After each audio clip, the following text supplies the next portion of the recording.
L'idée vraiment fondatrice, elle est venue pendant le dernier confinement, où on se retrouvait dans l'association et on se disait qu'est-ce qu'on pourrait faire pour fêter la fin du confinement. Il nous est venu l'idée de fêter le peuple tzigane, le peuple gitan à Montpellier, par une grande manifestation, un festival. Donc au début, on avait l'idée de le faire sur un jour. Puis après, en prenant des contacts, on s'est aperçu qu'il y avait beaucoup de choses à dire et beaucoup de choses à exprimer. Et voilà, on arrive aujourd'hui sur un festival de 4 jours. C'est un festival gitan fait par des gitans. Comme on dit chez nous, qui mieux que nous pour parler de nous? Et aujourd'hui, on a voulu montrer qu'on n'est pas des extraterrestres, qu'on est des humains comme tout le monde. Hein. C'était de montrer, c'est pour ça qu'on l'appelle mosaïque d'ailleurs, c'est pour montrer le peuple tzigane sous toutes ses facettes. Une mosaïque, c'est plein de petits morceaux qui à la fin font un très beau tableau.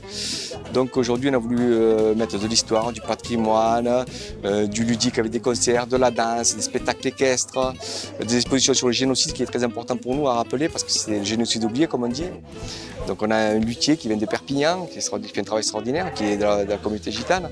On a des associations qui nous présentent voilà, l'histoire de Montpellier avec sous quelques photos des années 60 à nos jours. On a des vanniers, voilà, donc vraiment on a voulu montrer toutes les facettes de cette communauté. On remercie la Banque Populaire parce qu'il faut dire qu'aujourd'hui, sans vous, on n'aurait pas pu monter ce festival parce que ça nous a permis justement de ramener, de réunir toutes ces expositions dans un seul lieu. Parce que là, vous voyez les maquettes là, le monsieur des maquettes il vient de Beauvais. Tout ça, ça a permis justement de pouvoir payer tous ces frais pour pouvoir réunir cette exposition aujourd'hui dans ce même lieu. J'ai l'impression que ça manquait, en plus une ville comme Montpellier où il y a plus de 15 000 gitans qui y vivent.